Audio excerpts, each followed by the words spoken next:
Hi, this is Tony. I'm coming to you today from some very desolate mountains in northeast Tasmania, somewhat close to the ocean. We slept on a beach last night. There were a bunch of kangaroos ransacking a campsite. No one else around. Beautiful white sand beach, a little chilly. They had a nice vault toilet I was very impressed by. It smelled like ammonia. It was rancid, but I appreciate that the campsite even had one to begin with. Anyway, today we're here to show you a rare species of orchid, the only lithophytic orchid, the only orchid that grows on rocks here in Tasmania. You get many more members of this genus on the Australian mainland, but this is the only species that grows on rocks here, and it's from a subfamily that we don't really get much of here in Tasmania. So let's check it out. Most of the orchids we've seen so far, and there have been many of them, have been in the subfamily Orchidoideae, which are mostly terrestrial orchids. This is in subfamily Epidendroideae. This is Dendrobium Strialatum. You can see it's actually growing on a rock. So it's a lithophyte. It's lithophytic. And those are the leaves. Almost looking like little bean pods, like little fruit capsules. Got some showy velamen right there. Just corky epidermal tissue, root epidermal tissue to help capture water. Water vapor, you can see it's just covering this boulder. And another non-resupinate flower. You can see that labellum. Dorsal sepals on the bottom, labellum's on the top. See, there you go. I peeled that labellum back a little bit. You could see the column. So the whole flower, I mean, you would assume it's inverted, but again, most orchids are resupinate, which is technically inverted 180 degrees from the axis. The flower is inverted. So this is a non-resupinate. So that labellum is on top, columns on the bottom, dorsal sepals on the bottom.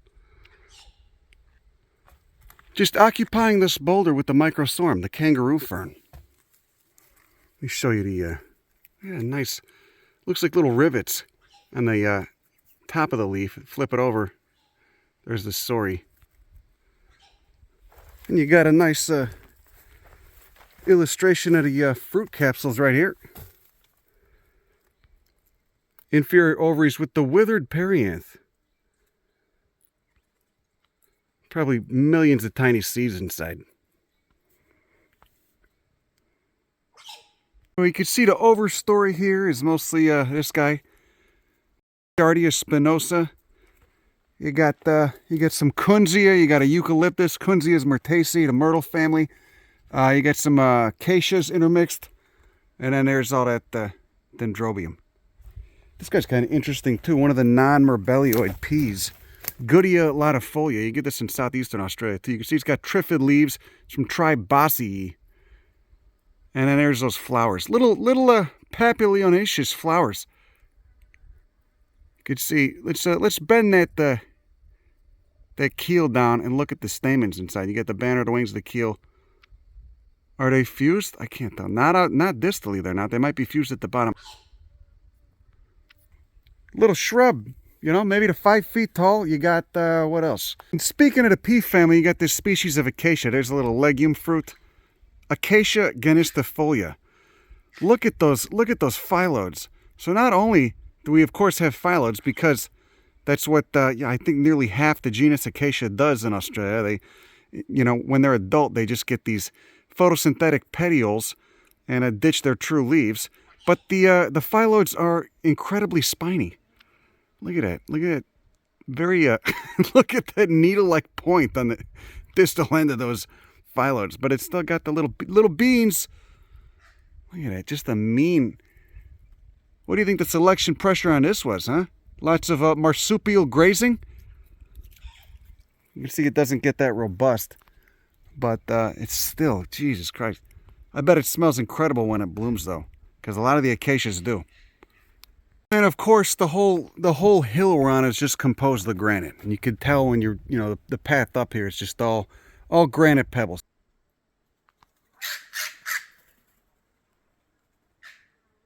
Okay, a little bit down the way, we got this species of Hibberti. Again, really species-rich genus families Delineaceae. I don't know if you could see what's going on in there, but you have 2 green carpels with 2 styles.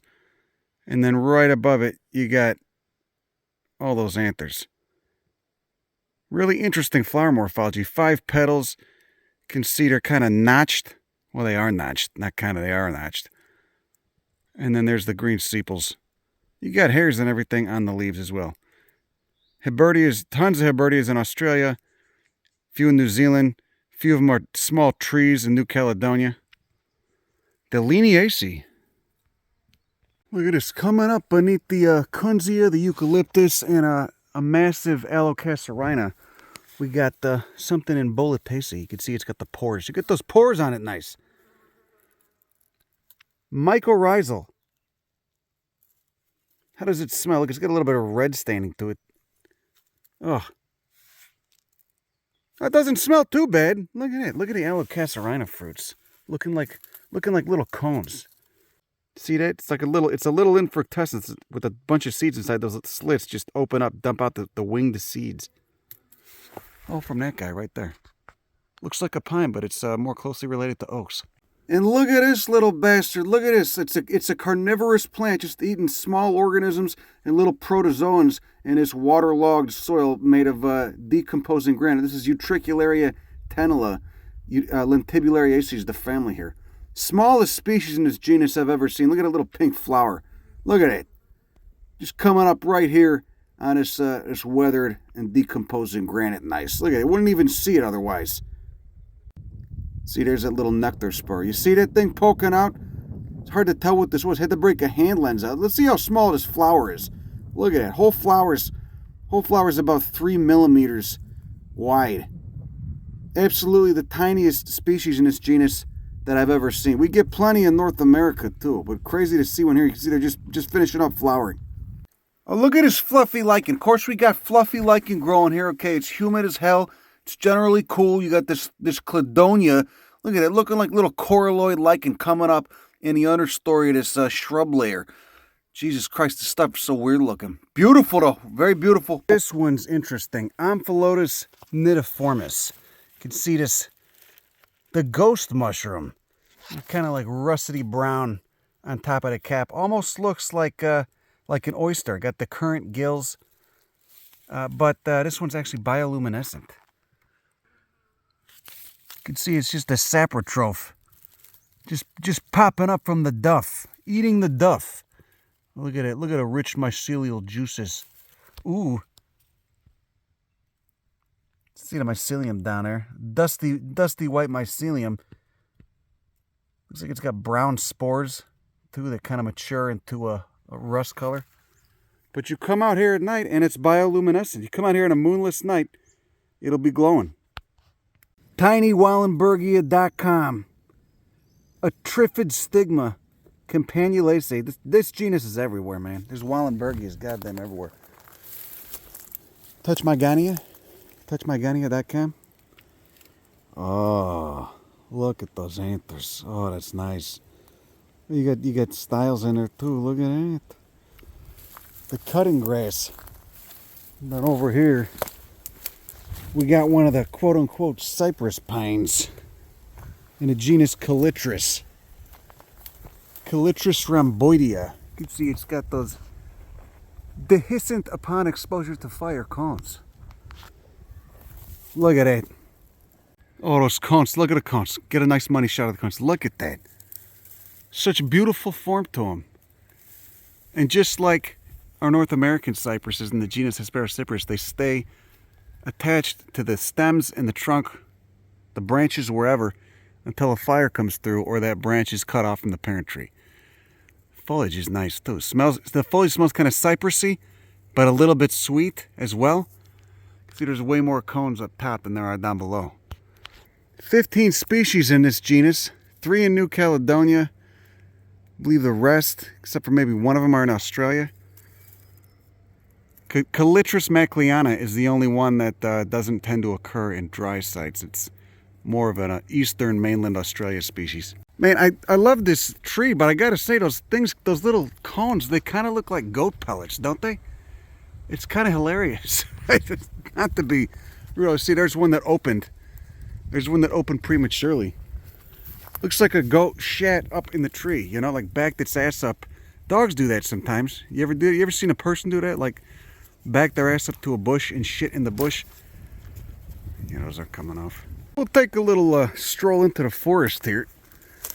Just give you an idea of what a mature tree looks like. There you go. Easy to confuse with, you know, 2 or 3 other species of unrelated plants that grow with this here Calitris rhomboidea. Okay, we got an Alocasia, which of course is more closely related to oaks. We got a plant in the genus called Exocarpus, which is in Xantholaceae, which is hemiparasitic. And they all kind of do this thing. They don't have leaves. They have their stem photosynthesizers. This being a true conifer and a cypress, those are the foliage scales. Those are the vegetative parts.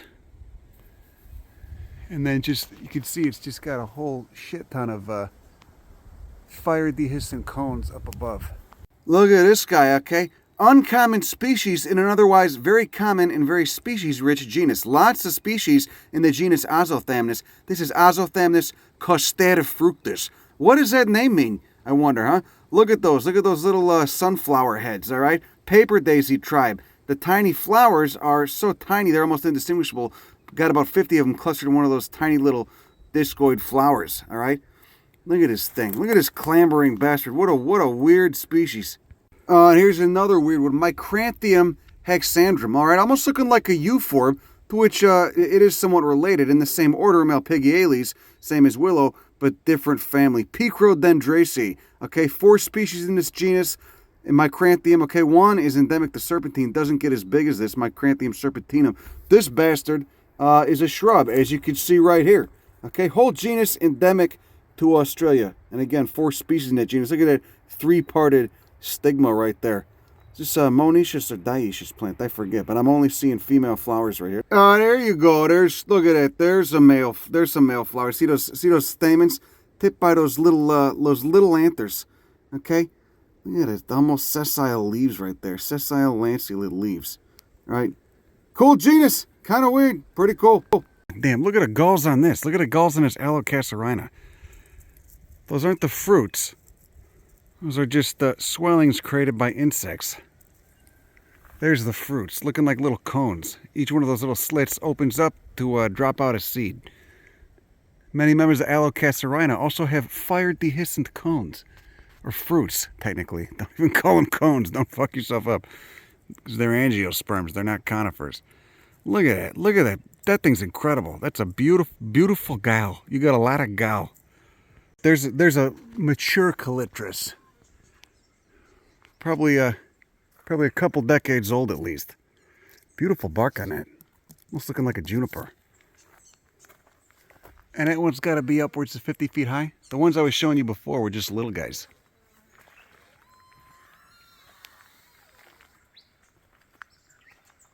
There you go. There's a nice example of Exocarpus capricifolia. You can see why it gets the name. Looks like a cypress. And then it's got that fruit. It's edible fruit. It's actually a swollen petiole. The fruit is right there, that green thing. And then the bait berry is just a swollen petiole, which is actually edible. Yeah, tastes okay.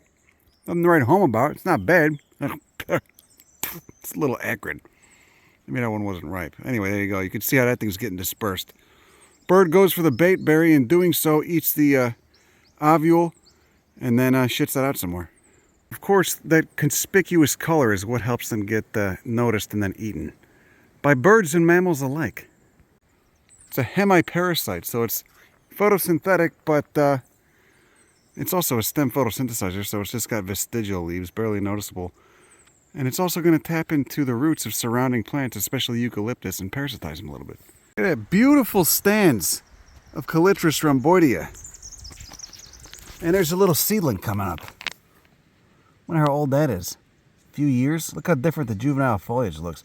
Just like our North American cypresses. I wonder where these come out on a phylogeny, how closely related they are to North American Hesperocyprus and European and Middle Eastern Cupressus. And North African Cupressus. And then right here, just growing on the rocks, we got a genus that's mostly in South Africa, but apparently at some point in the last few million years, one member of this genus made it here. There's a species of Pelargonium. which of course are protandrous. So they're staminate first, and then later become, the gynoecium opens up and they become receptive, female receptive. Looks like the anthers are already falling off that flower on the left. You can see that 5-lobed pink stigma in the middle. There's those 3-lobed leaves. You got hairs on a stem, growing out of the cracks in the rock. A chasmophyte. Very interesting rock too. Seems like it's mostly covered in lichen. Now, as you can see, I'm in somewhat of a precarious position up here. You got some nice steps, but I'm still about 30 feet above the rock that I would land on and break my neck were I to fall. Maybe just break my ass. Nice member of Pteridacea right there. Is that a Calanthes or what? You can see we're above the river right here, and here's a rare species of Scaevola in the family Goodeniaceae, which of course is Astralis. You can see it's got that little, looks like something like you'd see in like a lobelia, like a little pollen presenter. The Indusium, beautiful purple and yellow flowers. This is a rare species too. I believe it's only known to occur here, maybe 1 or 2 other places. There we go, Xanthoria Australis, the grass tree. Convergent evolution with the yucca. You can see it's in flower. Not sure if they flower just after a burn or what. But there's a spike. You can see there's literally 2,000 or 3,000 flowers on there. Here, up close to the top where you can see they're still going. They're not fully mature yet. You can see what an individual flower looks like. Ah, yeah. Smells kind of like semen, which I guess works on getting flies. And there are probably bees too. Just a nice starchy smell. There's a European honeybee going to town on one. He just dipped out. Not a Tasmanian endemic. It occurs in Victoria too. But Xanthoria, the genus, of course, I think there's like 80 species in it.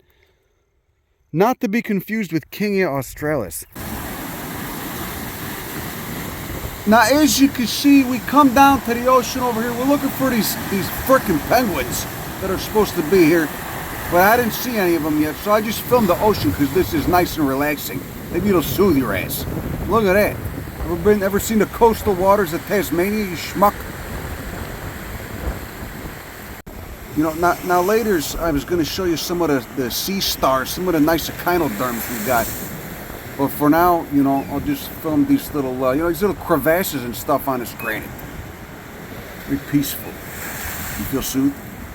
Looking at this granite, I can't help but wonder what were the conditions in the melt.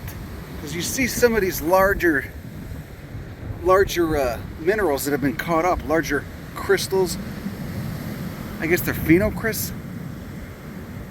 But you could see they were likely already solid when the rest of the mass, when they were cut up in a matrix that was still molten.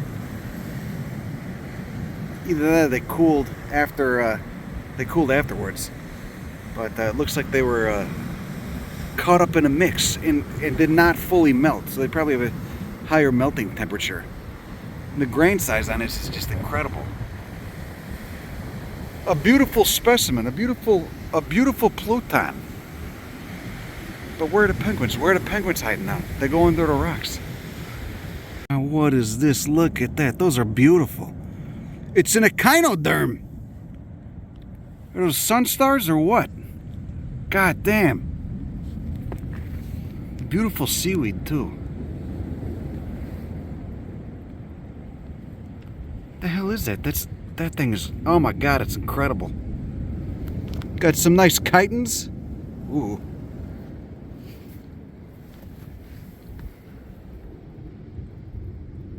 Look at this guy. Look at it. Looks like that design belongs in a head shop. And he's on the move. He probably heard my obnoxious voice. I don't think echinoderms can hear, can they? I'm not gonna touch him. Look at that though. What a beautiful creature. Ah! Look at this guy over here. He's got orange. Orange and like a sky blue. Holy hell. Ah! There's a lot of them. Seem to be doing very well. Look, okay, I feel bad doing this, but I just wanted to show you their tube feet. Do you see their tube feet? Don't worry, guy. I'll put you back down. Look, he's munching on some seaweed. Sorry, guy. Look at this big old bastard. That thing's a beauty. Look at it. Look at it. Do you see all the tube feet? You see the tube feet? What a gorgeous echinoderm. He's going in the water.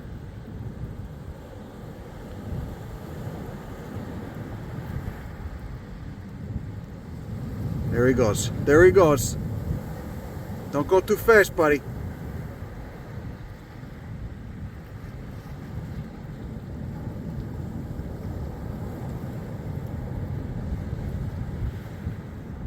How does he know which way is down?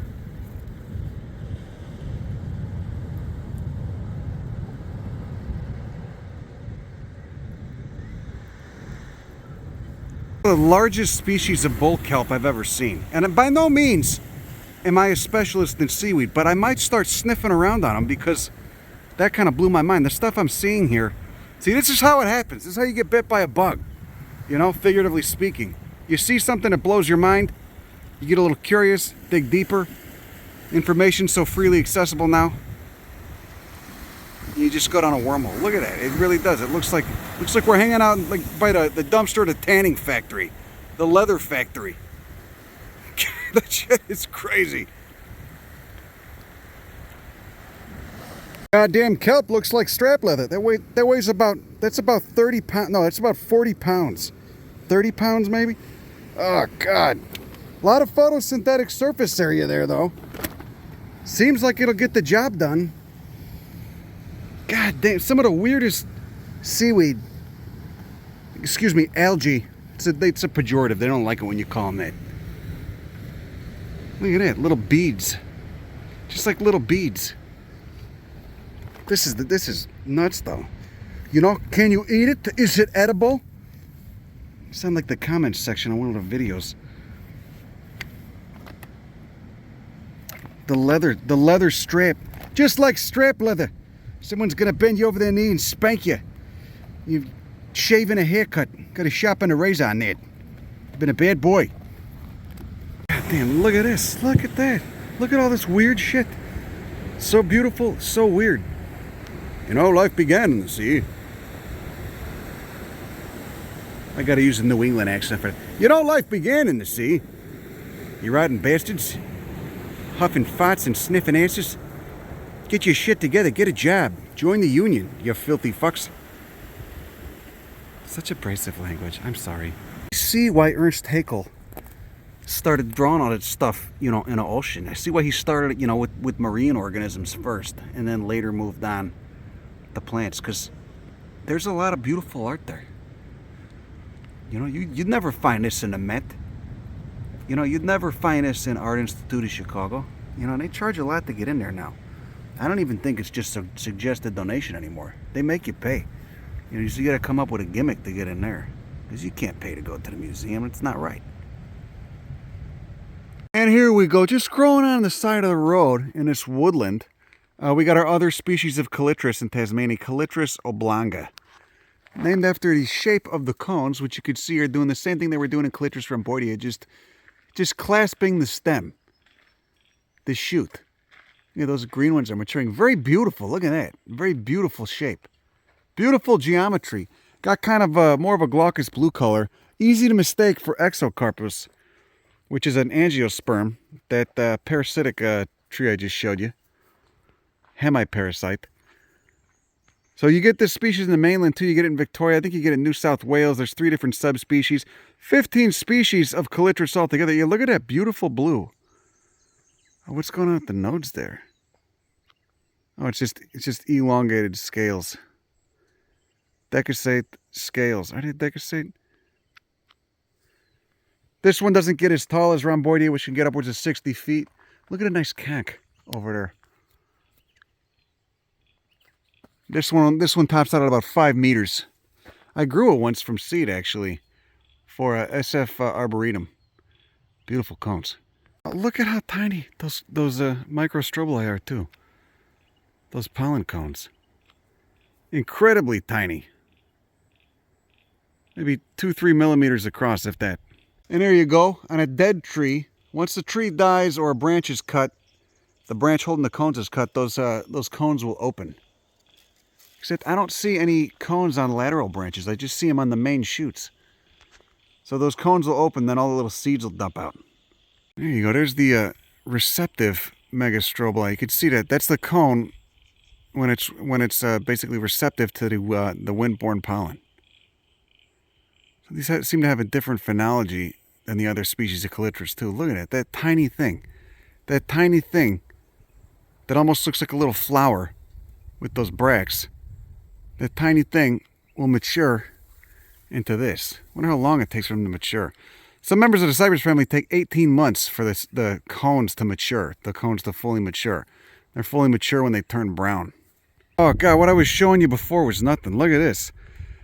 Got a wonderful example of both mega and microstrobili, the male and the female cones. All of them ripe. So like most members of Cupressaceae, Calitris is a monoecious genus. So separate the male and female sexual parts, but you get both of them on the same tree. Look at it. Look at those, how glaucous blue the bracts on the female cones are. And those microstrobili, when they're done, look, they're juicing out. They're just releasing pollen. Those microstrobili will just drop off. And then the seeds, of course, will stay on those for years. Most of them remaining viable until a fire comes through or the plant dies, at which point they drop all over the ground and new generation comes up. Nice piece of trash. Australia's been really clean. It's actually the first piece of litter I've seen in a while. Look at that. There's a seedling right there. Look at the whip. That new growth. What a beautiful species. And we got blooming profusely. I could smell it from 20 feet away. Acacia myrnsii. It smells kind of funky. I mean, it smells good. It smells kind of sweet. It also smells kind of weird. Notable about this, though, of course, you got those extra floral nectaries on the rachies of those leaves. So little extra floral nectaries, I guess, presumably to get ants to hang out and act like bouncers. Here we go, Tasmanian endemic. A member of Ranunculaceae from the very well-known genus Clematis. This is, again, this is endemic to Tasmania. It's the only non-climbing species of Clematis in Australia from what I know. This is Clematis gentianoides. Okay? So you got a uniseriate perianth. You got no sepals there. One series of the perianth, and then you've got, of course, laminar. So this is an old flower. This is kind of shit. Let me see if I can show you a new one. You got laminar stamens, the little flattened stamens. See that? Like little paddle-shaped anthers. And then an apocarpous ovary is in the center. So a bunch of distinct carpels to the ovary are in the center of that flower. There you go. You pull those stamens back, you can see all the styles and stigmas and ovules in there in the center, which are green. So they're not really receptive yet. They haven't matured. So this is, I'm guessing, a protandrous flower. So it's functionally staminate first, then goes into a female phase, and all those little green segments with the style and stigma up top become receptive. And then here's another cool Tasmanian endemic, Stenanthemum pimeloides, from the buckthorn family, the ceanothus family, Rhamnaceae. And you can see what it's doing with those distal leaves, those top leaves. Just turning them woolly and blue and using them as attractants to help get pollinators to those otherwise tiny flowers. Almost looks like it's an involucre of flowers. I don't think it quite is. I think it's just a couple grouped together. All right, 5-petaled flowers with the stamens alternating with the petals. All right, and a whole lot of wool up there too, it seems. All right, a sprawling woody perennial, nearly getting smothered by the invasive grasses. Doesn't seem to get taller than a few inches. But see, there's the old fruits right there. So anyway, what a cool little plant. It's doing the same thing that the genus Spiridium does, which is another member of the buckthorn family that you get down here in Tasmania. These are pretty interesting here. These more sprawling woody perennials. Member of Malvaceae right here. See, there's the old flowers. Just a little too late. Look at those stellate trichomes. covered in trichomes, brown calyces, pink flowers, elongated leaves, green adaxily, with a rusty brown indumentum abaxily. Lasiopetalum is the genus here. Look at the texture on those leaves, too. God damn. What a banger. And of course, you got a Wallenbergia, too, Campanulaceae. Wallenbergia is everywhere. I'll know that triphid stigma when I see it. Oh, that's all I got. Have a good day. Go fuck yourself. Bye.